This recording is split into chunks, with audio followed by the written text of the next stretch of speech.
versus what you have came into knowing, and also what you're still meant to learn. All of those things require your ability to process information and to categorize it, and then to be able to retrieve it later when you need it. And so an example of this would be that our focus today is designed to debunk that YouTube is generated as a perspective by some that it is some significant number of people of African descent who do not descend from Africa. That there are African people who exist within the Western Hemisphere who have always been here, and that there are actually a significant percentage of us who have never had a connection to Africa. That is the absurdity that we plan to dismiss. The basis of this argument is rooted and circumstantial evidence and conspiracy theories with no basis in material reality and truth. And so we have to continue to think about how detrimental that can be to ourselves, but also to our family members, to our coworkers, to our friends, to our families, and the children who are yet to come after us. And so if we don't know who we are, then how are we to teach them who they are? If we can't even tell them that we are proud to be Africans, then why would we expect them to be proud of who they are? And is their self-esteem able to deal with yet another dysfunction? Because we've already put a lot on them as a society, right?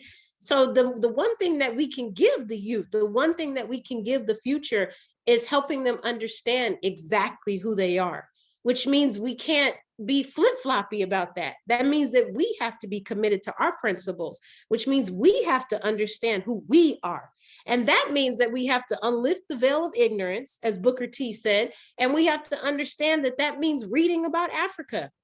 That means understanding that CNN is lying to you. So who better to learn about Africa than to pick up a book from one of the presidents who actually worked in Africa and helped to decolonize one of the countries? We've mentioned Marcus Garvey, we've mentioned Kwame Nkrumah, we've mentioned Amilcar Cabral. These are just different examples of folks who were doing work on the continent. So they are the ones that are teaching us about all the minerals and resources that Africa has, which makes it the richest continent on the planet. They are the ones that are teaching us why so many people are still stealing resources to this day. They are the ones teaching us that, not MSNBC, not Facebook or wherever you get your news from, because I have no idea, because I don't mess with that nonsense. I pick up Kwame Nkrumah's book for everything. And yes, my family, I cite him in my doctoral papers. Yes, I do. You better bet your bottom I do. You better bet it, because my professors don't even know who Kwame Nkrumah is. So if they don't know, that means I need to teach them while I'm correctly learning how to cite him in my papers, because he was an amazing human being. And he made Africa such a better operation in terms of Ghana decolonizing itself and reaching independence. But I wouldn't have known any of that. A, had I not had the childhood I had with the parents that I had who were involved in this organization that is sponsoring this seminar. And B, I wouldn't have known any of that unless I decided to take all the steps that were led for me to decide as an adult to join this organization. So as we said before, and we will say again, even if you do not join this organization, we ask that you join some organization that has a political education concept to it, because you will not know who Kwame Nkrumah is if you do not read about this person, and if you do not discuss what this person has done with other like-minded people who are hungry for knowledge, just like you are. Just an hour ago, someone emailed me and was supposed to join my work study and said, hey, I actually have joined another organization, so I cannot join the party at this time. Do you think I emailed them back and said, oh, you heifer, how could you do that to us? No, I didn't do that, because guess what, family? There's so much work to be done. You don't have to be a part of the party to do it. You can be a part of another organization. And that's what I said to them. I said, our paths will cross again, because decolonizing systems of oppression is a lifelong job. Like, we're going to be doing this for the rest of our lives. So I'm committed. You seem like you're committed. I'll see you again. And I'll see you on the other side when victory prevails, because we're in it to win it, and we're almost there. So my point is, we continue to encourage you all to join organizations working for justice, because that's part of how you learn who you are. is by being around other like-minded people who too are hungry for knowledge and who too want to grow in a way that you were trying to foster, a way for you to be vulnerable, to ask questions, to be able to break down reading materials. That's what work study is all about. And I know you're tired of hearing us say it, but it really is such a beautiful process, because if you do not understand what you're reading, you don't have to be embarrassed about that. That's precisely the opportunity where you get to ask questions. And I guarantee you somebody else has the same question, because some of the readings that we do are complicated. They're not all easy to digest. Some of them are extremely complicated. But again, if you're discussing it with other people, the best case scenario is somebody else may have had a different perspective that might shed some light and give you some clarity. Next slide, please. Okay, so when we say circumstantial evidence, what we mean is that these videos, etc., use of pictures of actual indigenous people of the Western Hemisphere and African people who resemble each other physically as their evidence, along with other sad theories about the alleged loss of slave ships and other baseless conspiracy theories. We all know that we can find people of different ethnicities who resemble each other.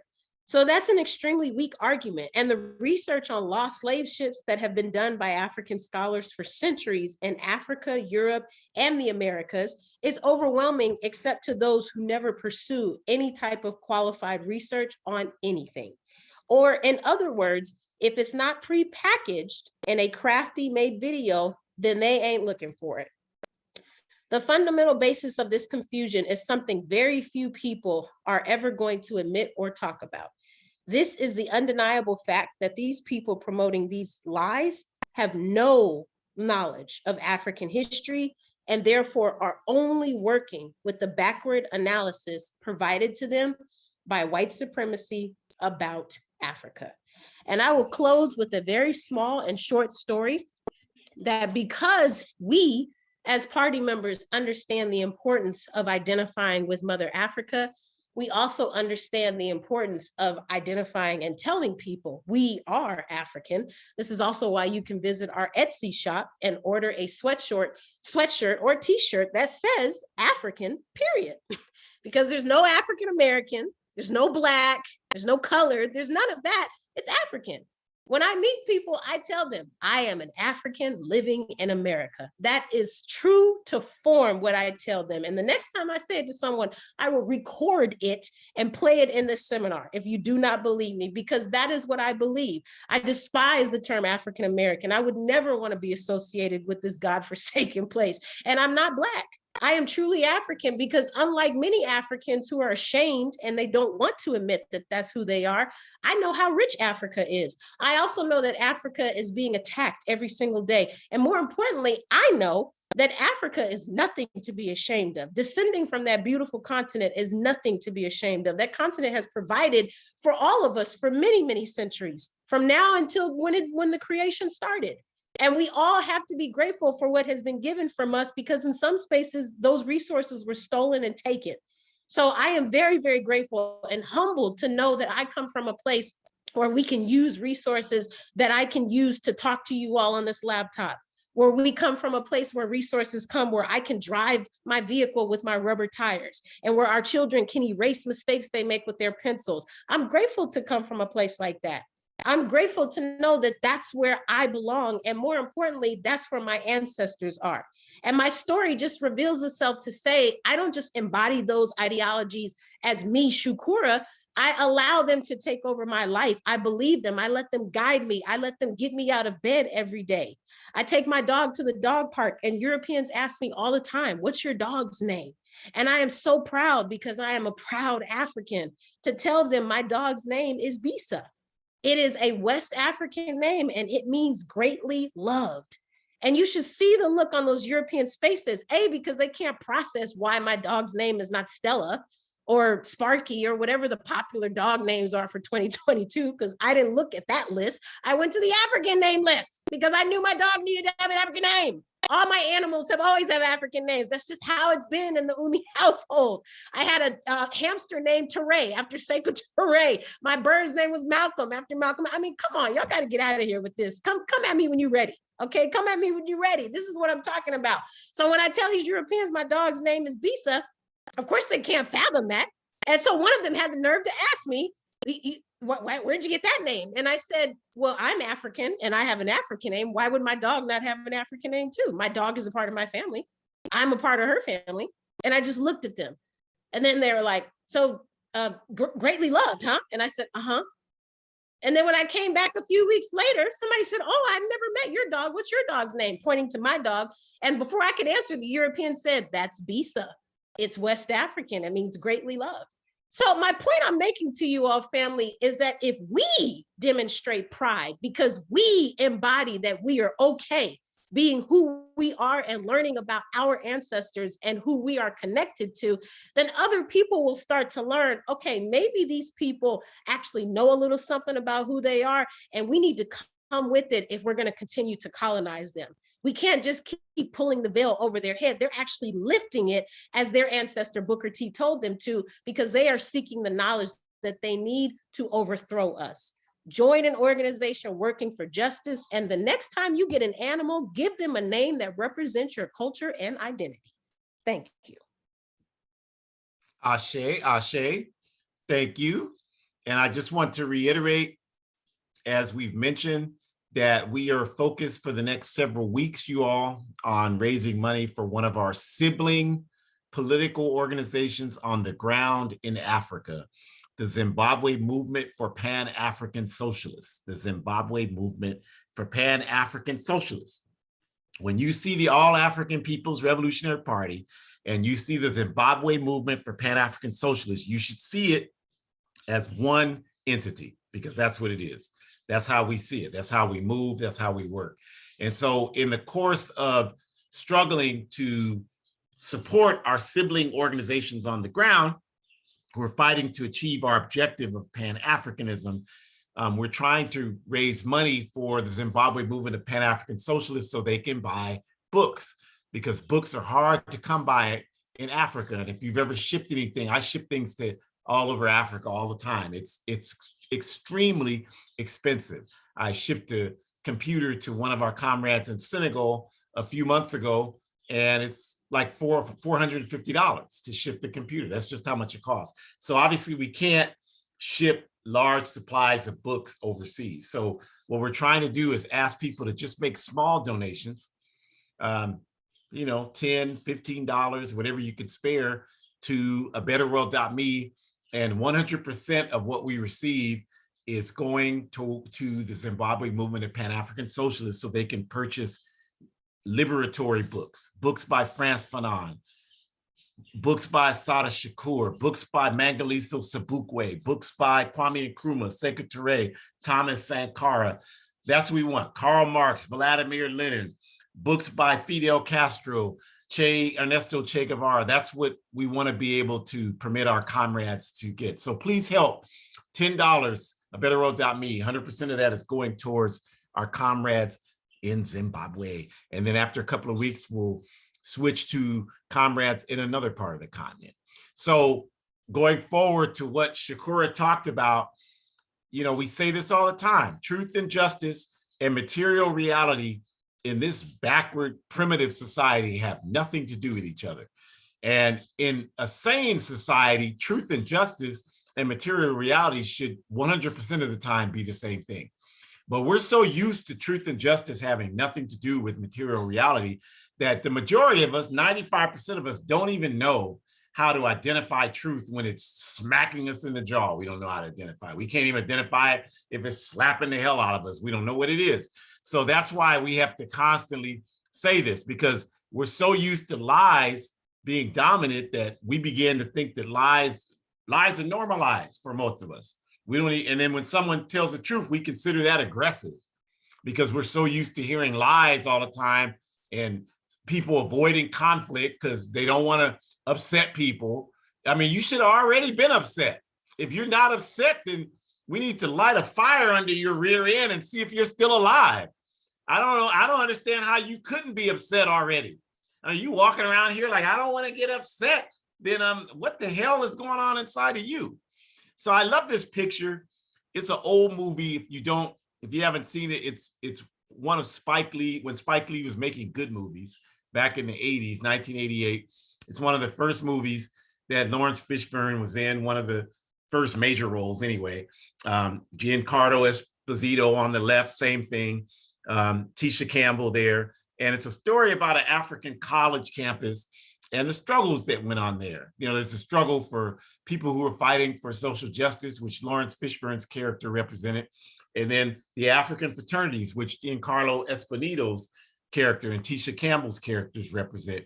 And in this scene, the Giancarlo Esposito, who's out in one of my favorite actors, he tells Lawrence Fishburne, I don't want to hear about that African mumbo jumbo.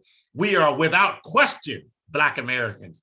And I think that, you know, this movie is almost 40 years old, but the point is to illustrate that this is not a new phenomenon, this rejection of Africa. It's always been the objective of the people in power to turn us against Africa. And so we'll talk about, you know, some of the reasons why this is the reality and whose interest it serves for this process to take place the way it does. Because we know capitalism's gift to humanity is always idealism over reality. In other words, the chief component of this backward capitalist system is to get you thinking that immaterial reality is the only reality that matters. So in other words, whatever is in your head that's not substantiated, that's all that matters. Whatever you believe, even if you have no concrete basis to believe it, that's all that matters. That's the reason why facts don't mean anything to people anymore. Just whatever they feel means everything.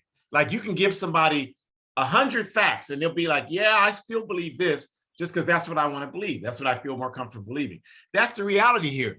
And it's important to recognize the dominance of that thinking, because a lot of us, like we'll look at people that support Trump, for example, or QAnon people, for example, and we'll say those people are crazy. They don't accept facts. But a lot of us think exactly the same way that they do. I don't understand why we criticize them. We think exactly the same way they do when it comes to topics that we care about. Now, they care about white supremacy. That's what they love and that's what they want. And we don't want that. So we see it clearly in that instance. But when it's something that we care about, then now all of a sudden we lose the ability to reason and understand the necessity of science over idealism and subjectivity. And we do it all the time. A lot of us, when it comes to things like Barack Obama, we lose all objectivity. We don't have any science. We're just like QAnon people when it comes to Obama. We want to believe everything just because we want to believe it. We can't even explain. Excuse me, I'm allergic to capitalism. We can't even explain why we believe what we believe, but we believe it because we want to believe it. And that's no different than the QAnon people and the Trump people. So I don't know why we keep criticizing them. You should go take a casserole over their house today and say, family, long lost family, I love you and your white supremacy, because you think exactly the same way they do. So that, you know, we just got to be honest about that. Idealism is dominant in this society. It doesn't matter what it is, it's dominant. And the truth about ancient Africa is that we don't know anything about it. We don't know anything about the truth about ancient Africa. We don't know anything about the periods that Africa came through. Like if we start talking about Africa started in a communal stage thousands of years ago, 99.9% of us don't know when that was. We don't know what communalism is. We don't know what it looked like. And if we say, well, communalism evolved into a dominant system of slavery about 15,000 years ago. We don't know anything about that.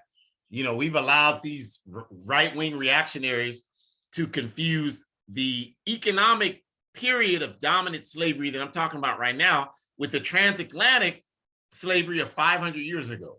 So we don't even know the difference between the slave system of 15,000 years ago and the slave system of 400 years ago. We've allowed them to convince us that it's the same thing. So that's why, and the reason why I know that's true is because they will tell a lot of us, well, everybody had slavery. Africans sold Africans into slavery. That was a thing. And we'll be like, oh, yeah, okay. Because we don't know anything. You know, they're telling us that, well, okay, we don't even have sense enough to know, okay, what are you talking about? Because there's two distinctly different periods of history where slavery had an impact on African people. But the important thing is that we don't even understand enough about that to know that The slavery of 15,000 years ago has no impact on our lives today. It has no impact on anybody's life. Slavery existed in about 195 countries 15,000 years ago. And that has no impact on the world today that you can quantify.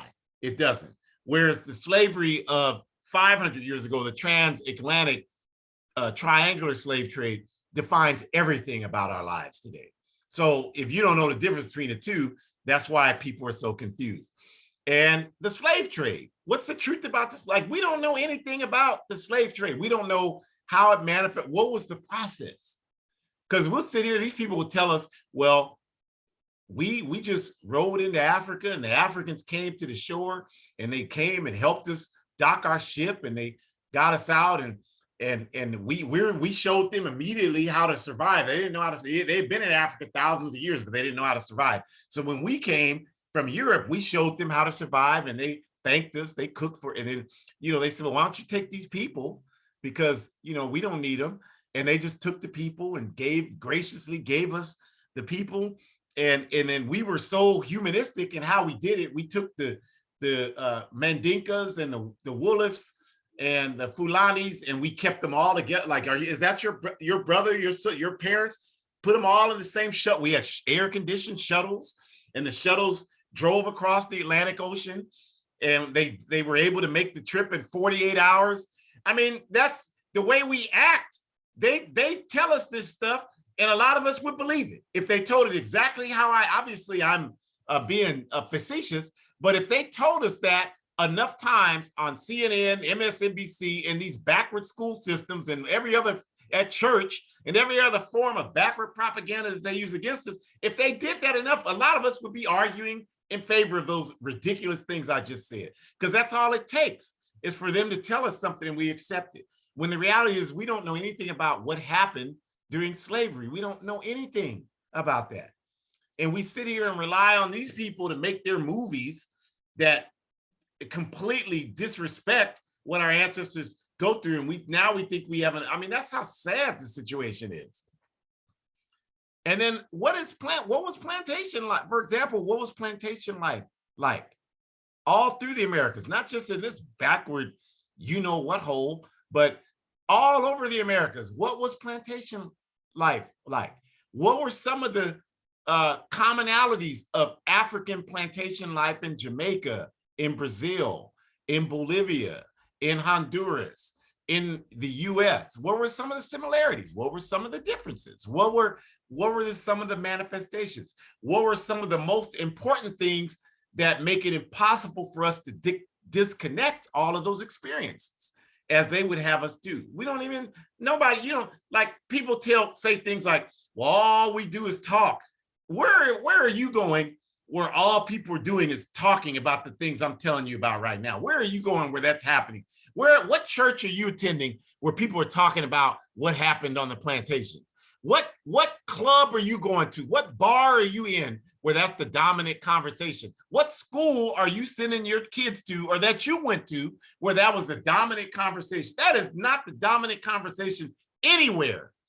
The dominant conversation right now is, are the 49ers beating the Rams? That's the dominant conversation in this backward country right now. You cannot dispute that. That's all people care about. Or who's going to be with the Atlanta Housewives, whatever the hell that's, I don't know. But what's happening, or who's going to slap the what out of who on that show? That's the dominant thing people are talking about. Nobody's dominantly talking about these concepts that we're talking about here. And that's why we're in the backward condition that we're in.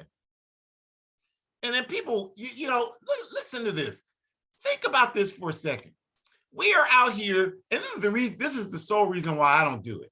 We are out here paying European capitalist corporations hundreds of dollars to find out our ancestry. I'm not against it. I understand why people want to do it.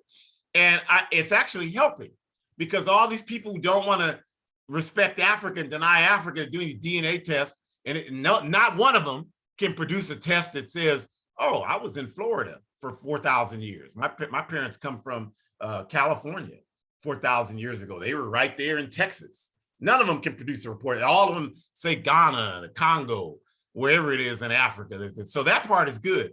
But It's just ironic that we're spending hundreds of dollars to pay European capitalist corporations to find out who we are, when it's European capitalist corporations that are the reason that we're confused in the first place. Like, that's just the reality of our existence in capitalism.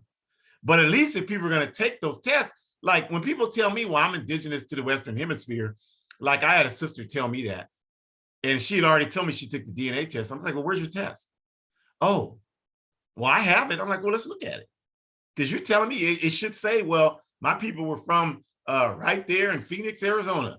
4,000 years ago, we were in Phoenix. We were there at the OK Corral when the Earp brothers fought the McClendons and whoever the hell those people were. The Battle of OK Corral in 1881. We were right there when that happened. You should be able to demonstrate that.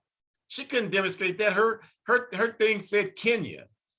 So I said, so if your thing says Kenya, she said $400 for it. I mean, you must believe in it. If you spent that much money on it, then what are you talking about? And then she, started gaslighting me. Well, you're being rude. You're being, hell yeah, I'm being rude. I wish I had a shotgun right now. I mean, that kind of nonsense is incredibly insane, and it's insulting to our ancestors. So I don't have to be nice to you if you're going to be that stupid. I mean, I have obligation to the people that sacrifice for us. I have no obligation to you acting a boo-boo fool. And I'm not feeling any desire or need or commitment to have to honor your feelings, because ignorance is so important to so many of us. Like, you should be uncomfortable. That's part of what we need to do more of. And the core reason why they hate us so much is because we're Africans. That's what people believe. This whole concept of anti-Blackness. They just hate us because we're Black. They just hate us because we're Black. That's what it is. That's it. They just hate us because of how we look. You think this whole 500 years has been about how we look? I mean, how shallow. That's some shallow water, you all. If that's what people really believe. The whole thing is just because of how we look and talk and dance. That whole destabilizing of the entire planet is because they can't dance like us. I mean, that is like a kindergartner level of consciousness. When the truth is, this system exists because it has allowed the people on power, the multinational capitalists, to maintain power. And they do that because they control Africa. And in order for them to continue to control Africa, they've got to keep us confused about Africa. Because if we're not confused about Africa, then we're going to start asking questions. Why is Africa poor and we're poor, but Africa produces most of the riches on earth? They don't want us to start asking those questions. So they keep us confused. And so that's why we sit up here today. Well, I'm going to try to get this job because I'm an American. And since I'm an American, I got rights. I don't know how we should be the slightest bit confused about why we're in the situation we're in, if that's the level of consciousness we allow ourselves to operate on. When clearly there's clear evidence all around us about who we are. Sickle cell anemia, right? What is sickle cell anemia? It's the mutation of the blood cells to the point where it becomes problematic, right? Well, where did it come from? Well, sickle cell anemia happens to us. Europeans don't get sickle cell anemia in mass. Asians don't get it in mass. Indigenous people don't get it in mass. Only African people get it in mass. And not just African people in the US, African people, period, get it. The reason why is because the cell mutation process is the body's way of fighting off malaria. Now, there's no malaria in Sacramento or Memphis or Baltimore, Maryland, or Detroit, Michigan, or Miami, Florida, or Los Angeles, California. The malaria, you all, is in Africa. So we have been African for thousands of years. We have been in the Americas a mere 500 years. The quantity of that makes me wanting to call myself an African American insane. That doesn't even quantify it. So these examples like sickle cell anemia are a manifestation of the fact that even though we've been in this hellhole 500 years, we are still, without question, Africans. And even if we are too dumb to know it, our blood cells and our body understand that clearly. Understand that clearly. We say things like mama. We call our mothers mama, our grandmothers, big mama. You ever heard a European call their mother or their grandmother mom? No, they don't call their people that. That's us. Why? Because mama is a Swahili word. See, the master beat us relentlessly, but they couldn't beat everything out of us. Some stuff slipped through. And so we still have many of our languages today. We still speak many manifestations. Like we talk about the A instead of the ER on words. Well, linguists, this is not a John who like, well, he don't know what he's talking about. Well, this is your linguist that you paid thousands of dollars in tuition to study under, that have produced reports that confirm that most of the African languages didn't have this concept of ER in languages that we spoke on the continent. They didn't have that. So that's why we were forced to speak English, Spanish, Portuguese, German, all of these colonial languages, French.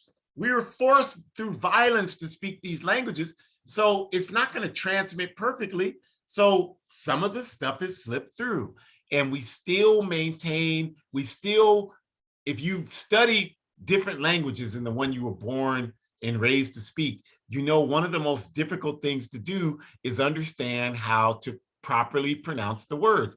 Because if the vowel structure is different than English, and English is your language, you only know how to pronounce words in English, the words aren't gonna come out right when you pronounce them in other languages. Well, guess what? We still pronounce words in our traditional African languages that didn't have the ER manifestation. That's what that is. Why? Because we are Africans, period. And then the challenges of this lie are that it's just this concept that we're not African, we've been here forever, not a shred of proof. Again, that's the Trump people, not a shred of proof. The election was stolen, no proof.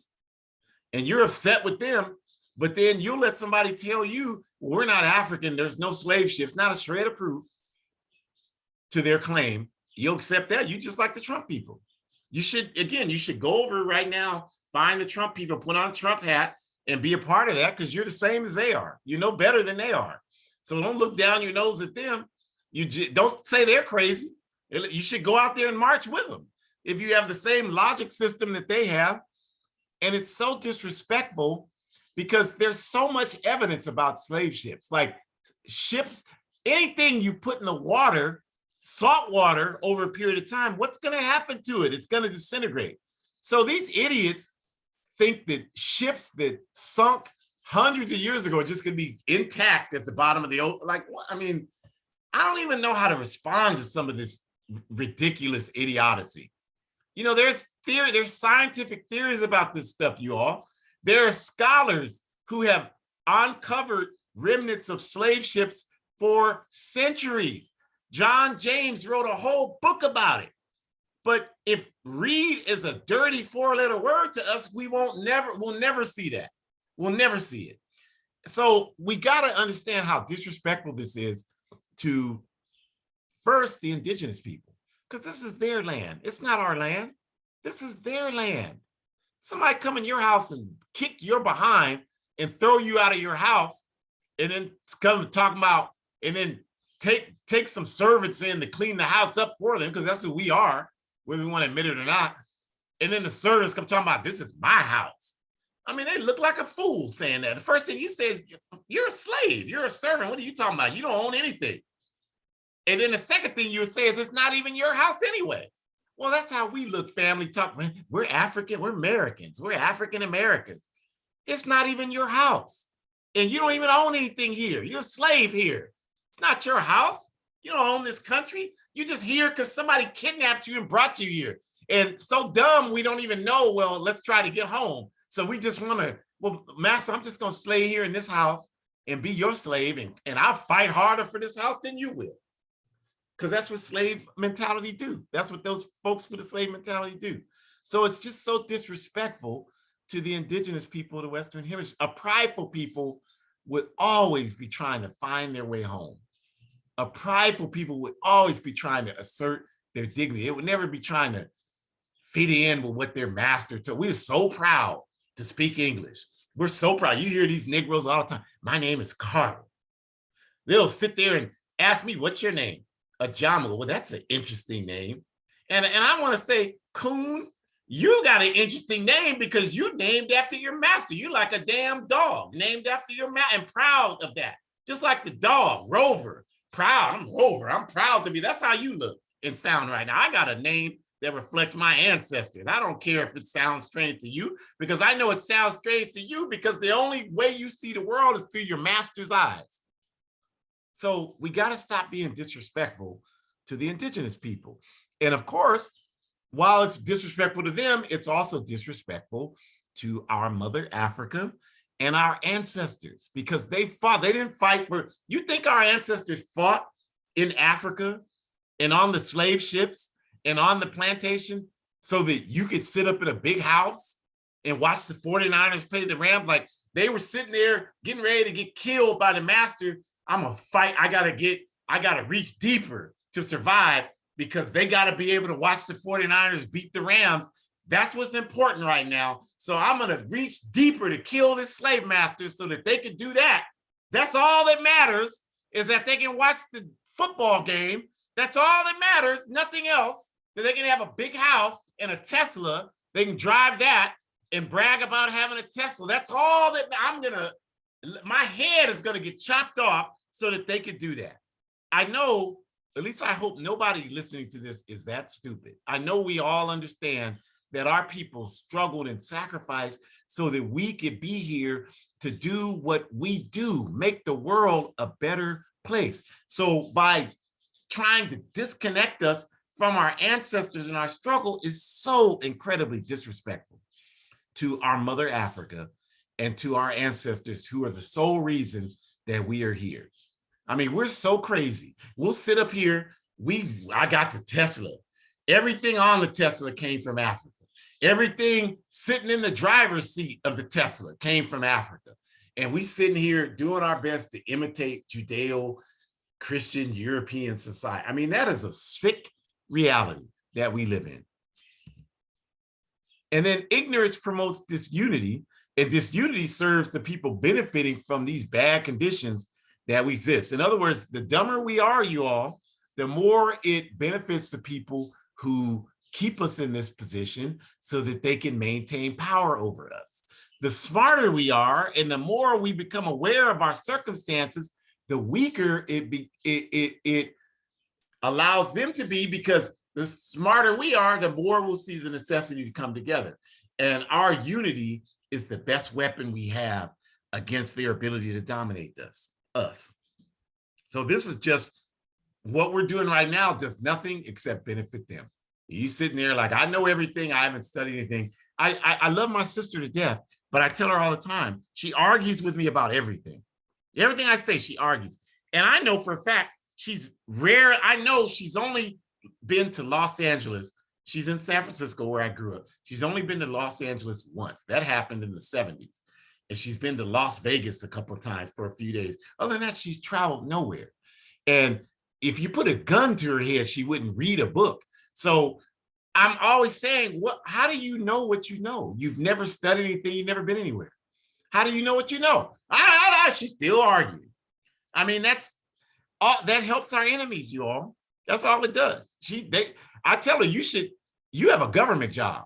You work for the government. All spreading the ignorance you spread, you a government. What do you mean I work for the government? No, you do, because you're promoting their program for them. That's what you're doing. Every time you open your mouth, they should give you a bonus, because all you're doing is helping them do everything they want to do. So ignorance is not our friend, you all. And unity, of course, is our best weapon. And since we love to compare things so much, let's do that. Let's talk about how no Asian people, no indigenous people, no Arab people, no other people are really believing that they can advance themselves while being disconnected from their history and culture. We're the only people, Africans here in this backward country, that believe that somehow we can find the magic formula to advancement while being totally ignorant and totally disconnected from who we are. And the only thing I say to that is, how has that worked out for us? Like, how is that translated into great success for us as a people? Yeah, a few token coon Negroes who sell out and represent the master, they'll get some slave penance. Yeah, a few of us have done that, but the masses of our people are suffering as much as we ever have, if not more. So clearly that strategy does not work for us. Clearly it doesn't work. So why don't we try to consider that maybe we might want to see that trying to fit in and pretend with this American thing is not working for us. Let's try to go and see who we really are and see if that can help us and see what our true, because if we know who we really are, maybe we might come to understand what our real interests are. Because that's what it's all about. When we say that you're African, we're talking about a primarily political identity. We're not just talking about a biological. You know, you talk to people, well, I'm African. Well, my father's white, so I can't, like, it's not a biological, like, it turns my stomach when people talk about that because it's so ignorant. It's so besides the point. I don't care what biology you're talking about came through your family. The question is, how do you walk through this society? If one of your parents is European and one of your parents is African, there's a good chance that you are forced to walk through this society as an African, because that's how you're going to have to engage in this society. So you're smart enough to know that. So that's why you do that. So that's a political decision. That's nothing to do with biology. That's a political decision. So you make the decision, I'm going to identify with my African element of my life, because that's the life that defines my existence. That's a political decision. If you look anything like African and you walking around here thinking you're white, you're going to be in for a devastating experience time and time again, because politically that's just not feasible for you. So that's why it's important to understand these things. When we say you're African, that's a political designation. You are African because you are connected to African people, African people's experiences, African people's history and culture. And yes, Africa, you're connected to that. Whether you want to be or not, doesn't matter. It's irrelevant.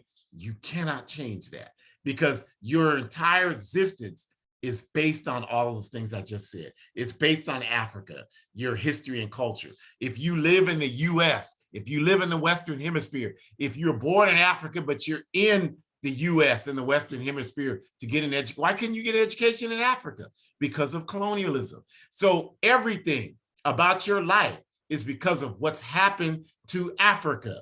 So that's why it's important to understand the necessity of identifying with Africa, because clearly if the reason you're in the situation you're in is because of what's happened and what's happening to Africa, you have to become conscious about Africa to understand how to get out of the situation.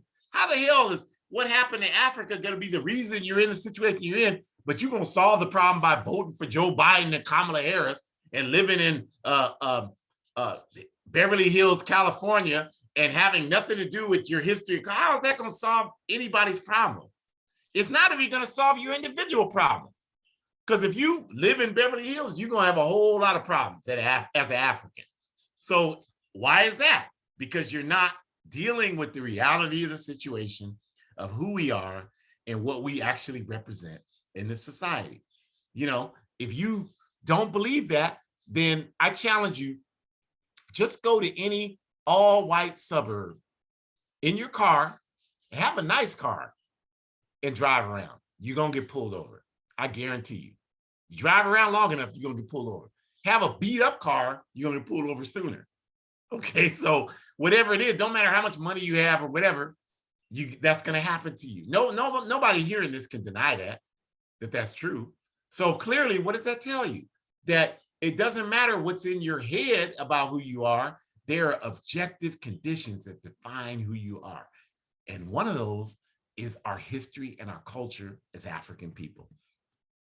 So no one has made significant contributions to their people while relying primarily on the information coming from their enemies. So if you can't say, well, I regularly study the conditions of our history as African people, and most of your information comes from these capitalist news outlets, well, that's why you're confused. You're just, if you acknowledge that statement, then just say to yourself, I'm confused. Just acknowledge. You don't have to tell anybody else. We don't like to be honest and admit that we're confused about anything. So just say it to yourself. I'm confused as you know what, and then go to work to do something about it. That's all. It's a correctable problem. And that's all we want to do. We're not trying to embarrass anybody or put anybody down, because we all have been ignorant around this question. We've all had to come through this process. So we're just trying to agitate a little to get people to want to do that. And no national liberation movement has ever had capitalism as its base. So that can be your litmus test. Anybody that's pro-capitalism, they cannot be for African liberation, because the two are diametrically opposed to one another. So Kamala Harris, pro-capitalist, mass incarceration specialist, cannot be for African liberation. Umar Johnson, pro-capitalist, pro-patriarchy, cannot be for African liberation. I don't care how much your mouth moves and says Pan-Africanism. And that doesn't mean, there are all sorts of positive elements about African nationalism. So you can just saying, yeah, our people need to come together and unify. Just saying African people are beautiful people. Just saying African people being in relationships with African people is beautiful. Just saying all that stuff, yeah, those are positive things. But that cannot be it. That someone who believes those things, someone can be in an African family, all African family, raising African children, working, providing, and that doesn't necessarily have to be a positive thing for humanity. It depends on what their interests are and what they're pursuing. If they're just pursuing capitalist goals, well, buy a house, promote capitalism, join the military, fight for the enemy against humanity, that's not a good thing, you all. So that's why we say, just because someone has some things they say that are good doesn't mean that they're for African liberation. There's criteria to that. You cannot be for capitalism and be for African liberation. There's no way around that. So just to conclude, we have so much work to do to raise this struggle around identity. And it's all of our responsibility to raise it and raise the bar and raise the question. And so if you want resources, additional resources about, understanding that question better, books to read on African history, we can certainly give you our book list in the All African People's Revolutionary Party. There are great books on African history in there. How Europe Underdeveloped Africa by Walter Rodney, The World in Africa by W.E.B. Du Bois. All of these types of books are great African history books that you can read and understand the history of Africa, the cultural unity of Black Africa by Cheikh Anta Diop. There's so many books that can do that. Ivan Van Sertima's books. There's so many. So reach out to us if you want to know more about that.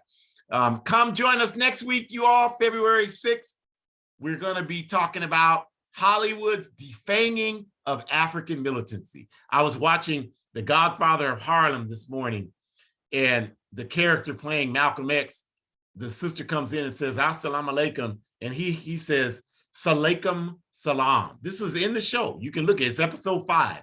You don't believe me. He says, Salaikum salam. They don't even care enough about you to get the Arabic words correctly. It's not Salaikum salam. It's Assalamu alaikum wa alaikum salam. Like, they don't even care enough about you to respect you enough to get the words correctly, right? They don't even care. And that's just the beginning. There's all kinds of things wrong with it. But next week, we're going to be talking about how Hollywood wants to defang African militancy. The role of Hollywood is to confuse you and make you think that all you've ever tried to do is fit in as an American. So we're going to be talking about that. Shakur mentioned the APRP Forward Ever Shop. Please go there and support. Stamp out confusion. Get you an African period t-shirt and sweatshirt. I got both. Get them both. Get all that. Wear African on your chest. You'll feel better. It's therapy. It's medicine for the soul. So do that. The link is right there. APRP-ITL.org. Join us, you all. Join our Pan-African work. We're getting ready to have a landmark international Pan-African APRP meeting in Africa here in a number of months. And if I'm living, I certainly will be there. And this is going to catapult our struggle forward. So help us in this work. We're moving forward with it. abetterworld.me, that's where you can donate to the Zimbabwe movement for Pan-African Socialists. So we ask you, even if you just have $5, go in there and do it. And we're raising money for them so they can buy liberatory books. All right. So we appreciate you very much for doing that. Thank you. And hoodcommunist.org, one of the editors for that wonderful weekly blog. Every Thursday we have articles, so check that out at hoodcommunist.org. Every other Thursday we have a session where we on Telegram. You can download Telegram free on your smartphone. So do that. This Thursday we'll be meeting at 7:30 Eastern time there with a topic. So look for that. We have all these wonderful broadcasts here, Pontula, Revolutionary African Women, Forward Ever, and the Comrades in New Mexico, Thursday at noon Mountain Time. They've been doing theirs just about as long, if not longer, than we've been doing this one. So support all of these. Great information coming from these. Support independent revolutionary African organization, you all. And my book, A Guide for Organizing Defense Against White Supremacist, Patriarchal, and Fascist Violence. I'm going to continue to ask people to buy it. People are still buying it. It's a year later. It's still selling.